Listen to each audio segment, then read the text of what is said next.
கிராமத்தில் பிறந்து வளர்ந்த தான் இதுவரை 20,000 புத்தகங்கள் வரை படித்திருப்பதாக தமிழ்நாடு பாஜக தலைவர் அண்ணாமலை தெரிவித்துள்ளார்.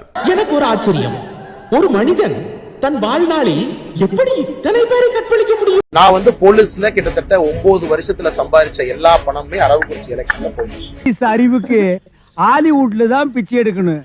Let's go to America after marriage. Election முடித்த பிறகு சத்தியமா நான் கடனாளியா தான் இருக்கேன். ஐயோ, இது புது டைப்பா இருக்குடோ. போற போக்க பார்த்தா வீட்டை வாடகை கூட்டுட்டு இவனுக்கு நம்ம தொழிலுக்கு வந்துருவானுங்க போட்டுருக்கோ. என்னுடைய வாடகையை ஒரு நண்பர் கொடுப்பார்.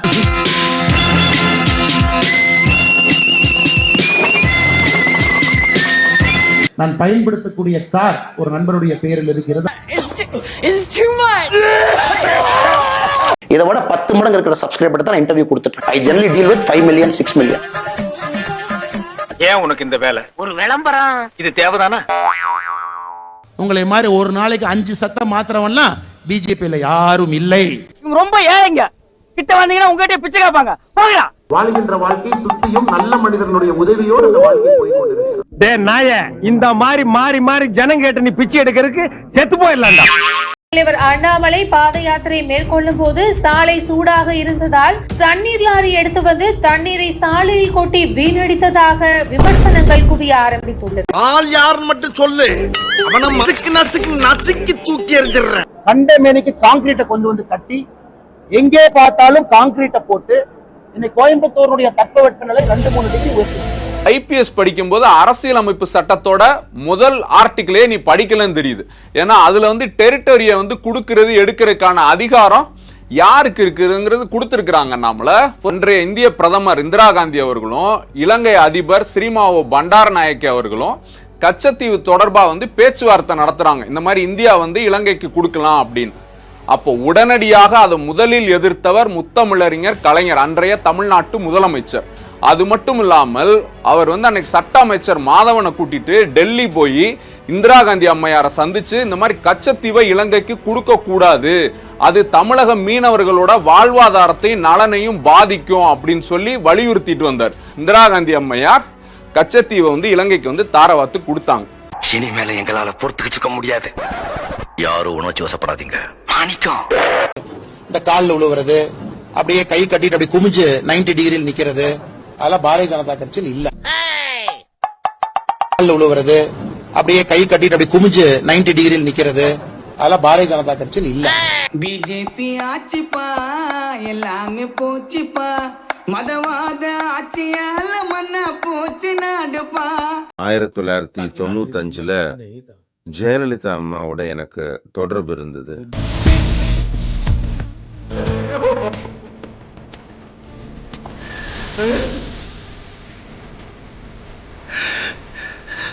நாட்டில் இருக்கிற வளங்களை வித்துட்டு இப்படி ரயில ஒரு 60-70 ரயில வித்துட்டார்,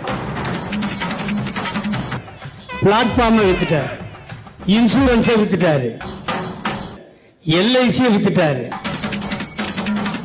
இன்னும் மிச்சம் விற்காம இருக்கிறது ஒரே நாடு தமிழ்நாடு. தமிழ்நாடு மக்களை தான் விற்காம இருக்காரு. இதையும் விற்கிறதுக்கு பிளான் பண்ணி தான் ஆளுநரை கொண்டாந்து அவர் வச்சிருக்காரு.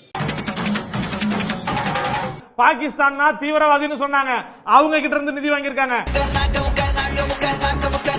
லடாக்ல சீனா மிகப்பெரிய அளவுல கிராமத்தை கட்டிட்டு இருக்குது.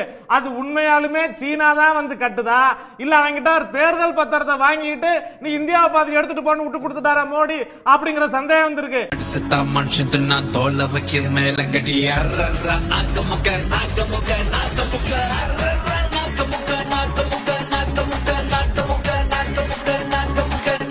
சாப்பாடு கொடுத்து படிக்க வைக்கிற ஒரு அரசு இங்க இருக்கு. கவர்மெண்ட் ஸ்கூல்ல இருக்க நிறைய பசங்க ஒருவேளை சாப்பாடு கூட இல்லாம இருக்காங்க.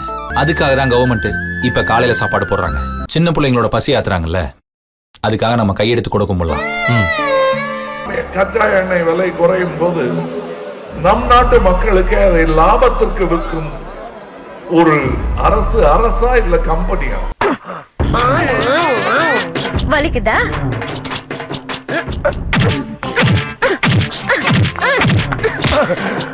இப்போ அட பாவிகளா, ஒரு மீட்டிங்ல ஏதாவது பேசணும்னு விவஸ்தை இல்ல. அருணாச்சல பிரதேசம் முதல் லடாக் வரை இந்திய நிலப்பரப்பை சீனா தட்டி பறித்துக் கொண்டிருக்கிறது. ஆனால் பிரதமர் மௌனமாக உள்ளார் என்று சுப்பிரமணிய சுவாமி சாடி இருக்கிறார்.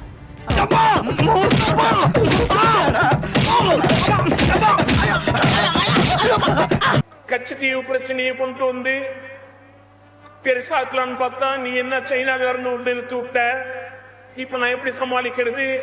25 எதிர்கட்சி தலைவர்கள் மீது ஐடி, இடி, சிபிஐ இந்த மாதிரி வழக்குகள் எல்லாம் தொடரப்பட்டிருக்கு. பேரு அஜித் பவார், சரத் பவாருடைய மருமகன். பிரபுல் பட்டேல், முன்னாள் ஒன்றிய அமைச்சர். ஹேமந்த் பிஸ்வா சர்மா, முன்னாள் அசாம் முதலமைச்சர் காங்கிரஸில். சஞ்சய் சேத், முன்னாள் எஸ்பி தலைவர். அசோக் சவான், முன்னாள் காங்கிரஸ் முதலமைச்சர் மகாராஷ்டிராவில். சுஜானா சௌத்ரி, முன்னாள் தெலுங்கு தேசம் தலைவர் ஆந்திராவில். இவர்கள் 25 பேரில் இவங்களுடைய எதிர்காலம் என்ன ஆச்சு, இவங்களுடைய கதி என்ன ஆச்சுன்னு தெரியுமா? 25 பேரும் அவங்க கட்சியை விட்டுட்டு போய் பாஜக இணைந்துட்டாங்க. இணைந்த பிறகு என்னாச்சு தெரியுமா? அவங்களுடைய பிரச்சனை எல்லாம் அப்படியே ஆவியாகி மாறி எங்கேயோ போய்விட்டது. படிப்பறிவே இல்லாம இருந்த ராசப்ப இன்னைக்கு பகுத்தறிவு சிந்தனையோட எனக்கு மாப்பிள்ளையா கிடைச்சதுக்கு நான் ரொம்ப கொடுத்து வச்சிருக்கேன். பிஜேபி காரங்க எல்லாம் புனிதமானவர்கள். நான் வந்து பிஜேபி மாநிலம் குஜராத்ல ஒரு பிஜேபி ரைடு, ஐடி ரைடு, இடி ரைடு அந்த மாதிரி எங்கேயா சொல்லுங்க. அதான் எதிர்கட்சிக்காரங்க மேல எனக்கு அது தெரியும். எனக்கு என்கிட்ட வந்து என்ன கேள்வி கேட்கிறான் பாராம, இவனாச்சும் கொஞ்சம் கோவக்காரையா? நானா கொடூரமானவன். இப்ப நீ கேட்ட கேள்விக்கு என்ன கோவம் இருந்தா போஸ்ட் மாடமா இருப்ப. நீ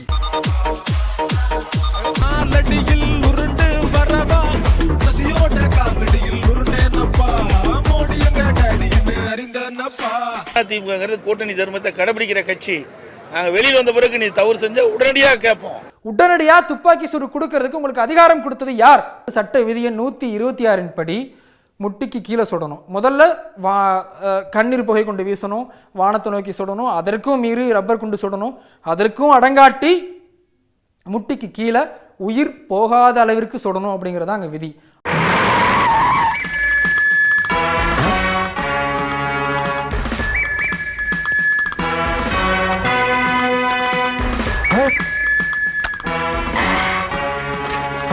நெஞ்சு அல்லது தலையில சுட்டா உடனடியா உயிர் போகும் அப்படிங்கிறத மட்டுமே கவனமா வச்சுக்கிட்டு அந்த துப்பாக்கி சூடு அங்க நடத்தப்படுது. மாநிலங்களுக்கு உரிய நிதி பகிர்வு. இந்தியாவில் எந்த கலவரத்தை அடக்குவதற்கும் பயன்படுத்தாத ஒரு அதி உயர் ரக நவீன துப்பாக்கி வச்சு இவங்க சுட்டிருக்கிறாங்க. SLR 7.62 mm ஸ்னைப்பர் கன்னை வச்சு சுட்டிருக்கிறாங்க. அது ரொம்ப தெளிவா குறிபார்த்து சுட்டிருக்கிறாங்க. எல்லாரையும் போய் வீடு வீடா போய் வாங்கன்னு கூப்பிட்டுருக்கிறாரு. திருமணமாகி 3 மாத கருவாக அவர் மனைவி கருதரிச்சு நிக்கிறாங்க. 10 வருஷம் கூட்டுக்குள்ளைய மறைக்கிறான், அப்புறம் பகையாளியா பிரிஞ்சு ஓட்டு கேட்கிறான். பாஜகவும் அதிமுகவும் ஒண்ணு, இது அறியாதவன் வாயில மண்ணு. நீங்க பெண்களை பார்த்து எப்படி இப்படி தரக்குறைவா பேசலாம் அப்படின்னு ஒரு 10ஆம் வகுப்பு முடித்த ஒரு மாணவி கையிலேயே சொல்றாங்க. அந்த பொண்ணு உடனடியா செத்து போகிறா. மரமாட்ட நின்று இருந்தான் அதிமுக, சர்ச்சுகளை கொளுத்தினானே பாஜக. ஒரு கிறிஸ்தவ பாதிரியார் ஒருத்தர் சுட்டு கொண்டிருக்கிறாங்க. கூடி நின்று உழவையிட்டான் அதிமுக. யார சுட்டா கேள்வி கேட்க மாட்டான் அப்படிங்கறத ரொம்ப தெளிவா பார்த்து ஏற்கனவே இவங்களெல்லாம் சுட்டு தள்ளணும், இவங்களெல்லாம் சாவடிச்சோம்னா இந்த போராட்டம் இதுக்கப்புறம் நடக்காது அப்படிங்கறது ரொம்ப தெளிவா கவனத்தில் எடுத்துக்கிட்டு இவங்க இந்த போராட்டத்தை கையில் எடுத்திருக்கிறாங்க. அவங்க வீடு வீடா ஓட்டுக்கட்டு வருவாங்கக்கா, அந்த ரசமிகளை வீதியோட விரட்டி விடுங்கக்கா. நள்ளிரவுல அங்க இருக்கக்கூடிய வீடு வீடா உள்ள போய் பெண்களையும் குழந்தைகளையும் மிக மோசமா தாக்குறாங்க. 24ஆம் தேதி காலையில 240 பேர் கைது செய்யப்படுறாங்க. அவங்க இப்ப வரைக்கும் எங்க இருக்கிறாங்க, என்ன ஆனாங்கிறது ஒரு தகவல் கூட கிடையாது. என்ன உழவு பாக்குறியா? எப்போதும் என் இலக்கு தன்மான